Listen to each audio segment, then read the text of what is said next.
Shalom dan selamat pagi Bapak dan Ibu serta saudara-saudara yang dikasihi di dalam Tuhan Yesus Kristus. Selamat berjumpa kembali dalam Renungan Harian Toraya edisi Kamis 10 Oktober tahun 2024.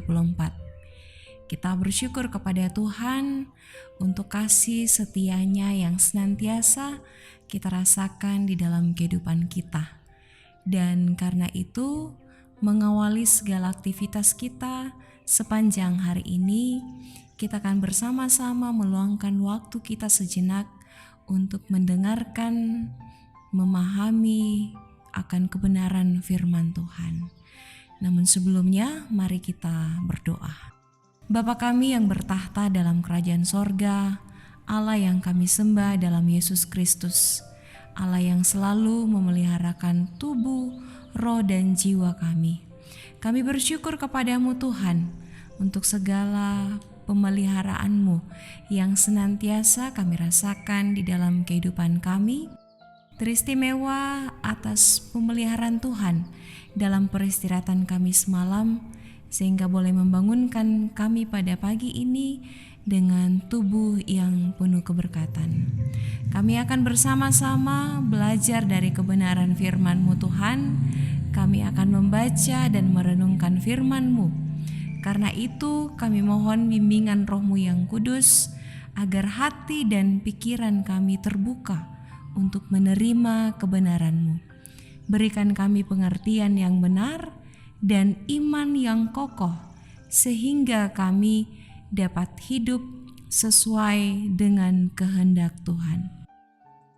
Biarlah firman-Mu menjadi pelita bagi langkah kehidupan kami dan terang bagi jalan kami. Di dalam nama Tuhan Yesus kami datang berdoa. Amin. Ayub pasal 17 ayat 1 sampai 16. Firman Tuhan berbunyi demikian. Semangatku patah, umurku telah habis, dan bagiku tersedia kuburan. Sesungguhnya aku menjadi ejekan, mataku terpaksa menyaksikan tantangan mereka. Biarlah engkau menjadi jaminanku bagimu sendiri.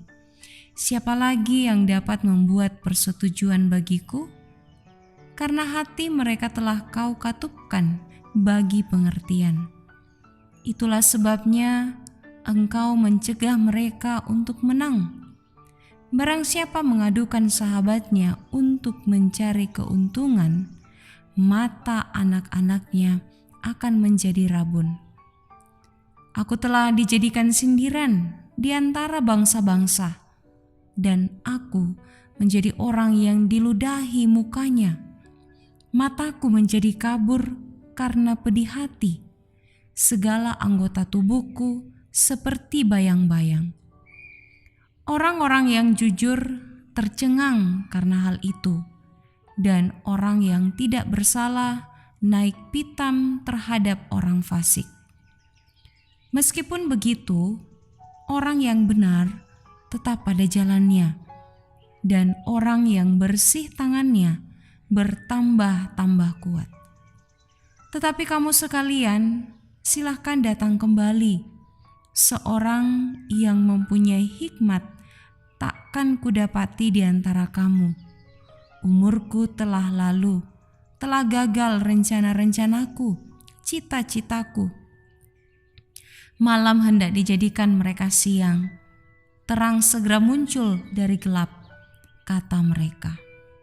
Apabila aku mengharapkan dunia orang mati sebagai rumahku, menyediakan tempat tidurku di dalam kegelapan, dan berkata kepada liang kubur, engkau ayahku, kepada berenga, ibuku dan saudara perempuanku, maka di manakah harapanku? Siapakah yang melihat adanya harapan bagiku? Keduanya akan tenggelam ke dasar dunia orang mati apabila kami bersama-sama turun ke dalam debu. Amin firman Tuhan. Dari perikop pembacaan kita pada pagi ini diberikan sebuah tema, yaitu mengurai kepedihan, mencintai Allah. Mengurai kepedihan, mencintai Allah. Organ hati berfungsi untuk menyaring racun yang masuk ke dalam tubuh. Selain itu, hati juga memiliki kemampuan khusus untuk meregenerasi atau memulihkan dirinya saat mengalami kerusakan. Proses tersebut mengurai semua racun hingga lenyap dalam tubuh. Di dunia Perjanjian Lama, hati dianggap sebagai pusat kehidupan. Karena itu, racun yang mesti disaring dan dibuang adalah racun psikologis. Cara menyaringnya tentu berbeda. Karena itu mari kita belajar bagaimana cara membersihkan racun jenis kedua. Bapak, Ibu, dan saudara-saudara yang dikasihi dalam Tuhan, bacaan hari ini mengungkapkan perasaan Ayub kala ia sedang dalam penderitaan. Dengan jujur, ia mengungkapkan kepedihan hidupnya. Ia menuai banyak ejekan dari orang-orang di sekitarnya, termasuk orang terdekatnya. Penderitaan terasa kian menderas saat Allah seolah-olah diam. Keputusasaannya terkesan membawanya kepada kepasrahan. Hal itu tergambar pada sebuah ungkapan bahwa hanya kematianlah yang dapat mengakhiri penderitaannya. Ia bahkan menyebut kubur sebagai ayahnya dan cacing-cacing pemakan tubuhnya sebagai ibu dan saudara perempuannya. Kita bisa lihat di ayat 14 bacaan kita. Pada dasarnya, kejujuran Ayub kepada Allah merupakan proses penguraian racun psikologis dalam dirinya. Itulah titik awal pemulihannya. Jika Ayub bertanya di mana ia mendapatkan harapan, maka pengharapan justru ada dalam proses mengurai semua kepedihannya di hadapan Allah. Hal itu menandakan bahwa ia tetap mencintai Allah. Penderitaan justru memampukannya menampakkan cintanya kepada Allah. Firman Tuhan yang kita dengarkan pada hari ini mengingatkan kita bahwa ada sisi lain dari keluhan kepadanya. Sisi itu merupakan luapan cinta, iman, dan pengharapan kepada Tuhan. Selain itu, ungkapan hati kepadanya penting untuk dilakukan sebagai langkah awal sebuah pemulihan mengurai kepedihan. Selamat meluapkan isi hatimu sebagai wujud cinta, iman, dan pengharapan kepadanya. Percayalah, cintanya akan mengurai kepedihanmu. Amin, firman Tuhan. Mari kita berdoa. Tuhan Yesus yang penuh kasih dan rahmat, kami datang ke hadirat-Mu Tuhan dengan hati yang penuh syukur dan penuh dengan pengharapan kepada Tuhan. Kami bersyukur Tuhan untuk firman-Mu yang kami dengarkan pada pagi hari ini. Firman-Mu sungguh menguatkan iman percaya kami dan terus mengingatkan kami bahwa setiap hal yang kami alami dalam hidup ini, kiranya kami terus mengandalkan Tuhan di dalam kehidupan kami. Karena Allah yang kami percaya dalam Yesus Kristus adalah Allah yang sanggup memulihkan setiap kepedihan yang dialami oleh anak-anak-Mu. Bersama dengan jemaat Tuhan, kami berdoa untuk gereja-Mu di seluruh dunia. Kiranya Engkau terus memimpin dan memberkati setiap umat-Mu yang setia melayani dan memuliakan nama-Mu. Berikanlah kekuatan, kepada para pemimpin gereja, para hamba-hamba Tuhan, jemaat Tuhan, dan semua orang yang terus mendedikasikan diri mereka kepada firman-Mu. Kami juga berdoa Tuhan bagi bangsa dan negara kami. Berikan hikmat kepada para pemimpin bangsa kami, agar mereka dapat memimpin dengan penuh kebijaksanaan, adil, dan takut akan Tuhan.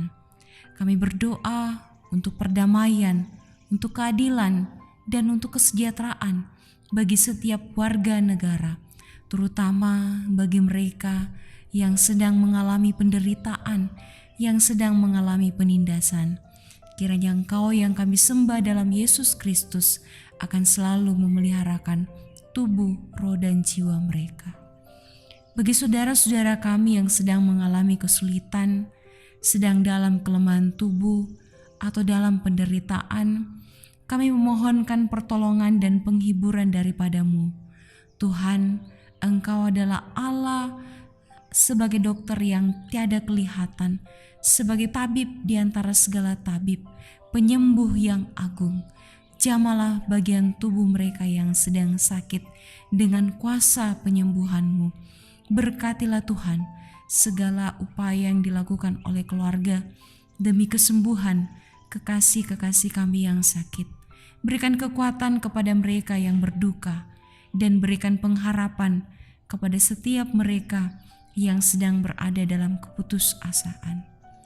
Kami juga berdoa Tuhan bagi keluarga-keluarga kami, bagi pekerjaan yang Tuhan telah percayakan kepada masing-masing kami dan setiap aspek kehidupan kami. Berkati segala usaha pekerjaan kami Tuhan yang kami lakukan demi memenuhi kebutuhan kami, dan tuntun kami agar kehidupan kami senantiasa memuliakan nama Tuhan. Di dalam nama Tuhan Yesus Kristus kami berdoa mengucap syukur. Haleluya. Amin.